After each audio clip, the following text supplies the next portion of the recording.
Okay, let's dive in. Alphabet just dropped its Q3 2025 results, and wow, they actually crossed the $100 billion revenue mark for the first time. That's huge. It really is massive. And for you listening, this deep dive is sort of a tale of two things. Amazing profits right now, but also this huge, unprecedented spending plan for the AI future. I like that framing, present success versus future bet. Okay, so let's hit the headline numbers for this record quarter. Consolidated revenues were $102.3 billion.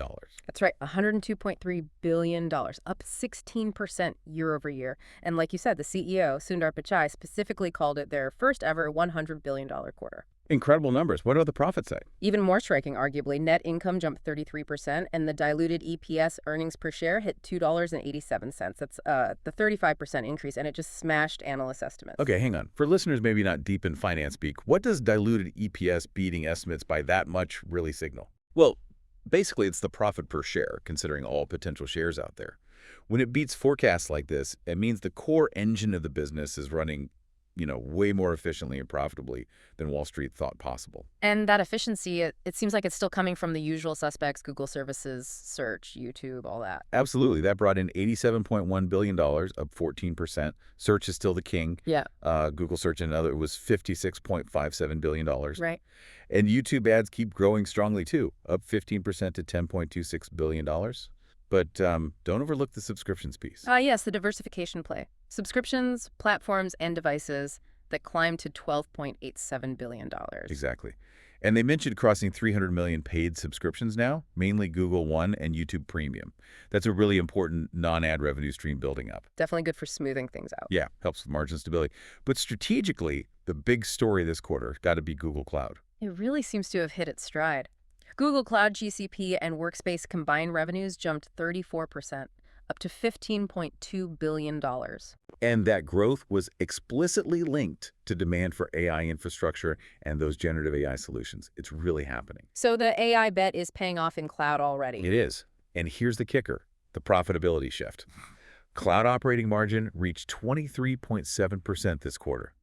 That's way up from 17.1% a year ago. Wow, okay. So cloud isn't just growing fast anymore, it's actually becoming quite profitable at scale. Precisely. It shows they're finally monetizing that massive infrastructure investment effectively. It's not just a growth story dragging down margins anymore. That's huge progress. But, okay, here's the question then, as we pivot to the AI momentum.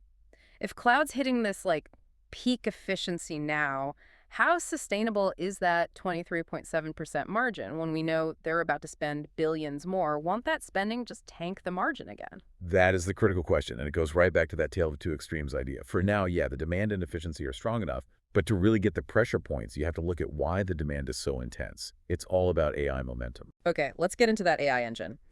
Pichai talks about their full stack approach, right? Controlling everything from chips to apps. What numbers show this is working at a scale others aren't? Well, look at the sheer processing volume. Their own models, like Gemini, are now handling 7 billion tokens per minute just from direct customer API calls. 7 billion tokens a minute. Okay, break that down. What's a token in this context, and why is that number significant? Right, so a token is basically a piece of text to token. The AI processes, could be a word, part of a word, punctuation. Processing 7 billion per minute means actual businesses, not just Google internally, are using their AI models heavily and scaling up fast. It's a direct measure of real-world usage and demand. Got it. And consumers are using it too, the Gemini app. Oh, yeah. Over 650 million monthly active users now for the Gemini app.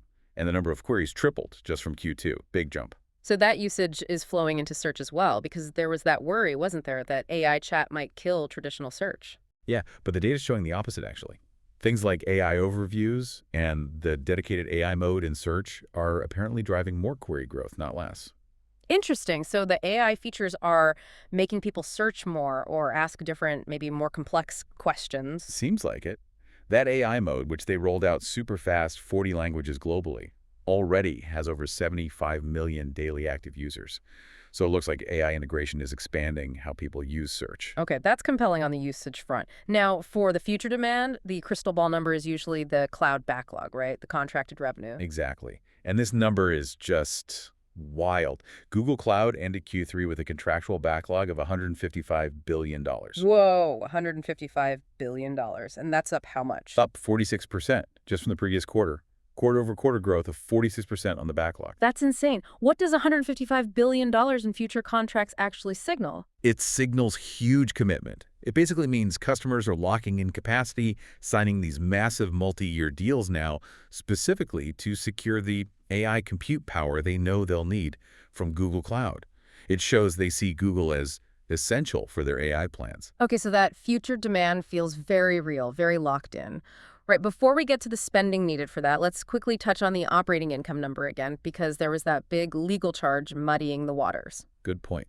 Yeah, the reported GAAP operating income was $31.2 billion, a 30.5% margin. Looks okay, but buried in there is a $3.5 billion charge. Which was that European Commission fine, right? Accrued under Google services. Correct. So if you pull that one-time legal item out, what does the core operation look like? You look at the non-GAAP figure. And that was... Underlying operating income was up a much stronger 22%, and the non-GAAP operating margin was actually 33.9%. That shows the real ongoing health and efficiency when you exclude that unusual item. The strong revenue really is dropping to the bottom line. That paints a clearer picture of the underlying strength. And there was another boost to the overall profit number, too, something outside of core operations. Yeah, under other income. They reported a net gain of $12.8 billion, mostly from unrealized gains on equity investments in private companies. Okay, so basically, stakes they hold in unlisted companies went up in value on paper this quarter. Exactly. It's not cash from operations, but it did significantly inflate the total net income reported. And while we're talking about cash flow, they did declare their quarterly dividend again, $0.21 per share. Right. Okay, now let's pivot to the big strategic story, that CapEx surge.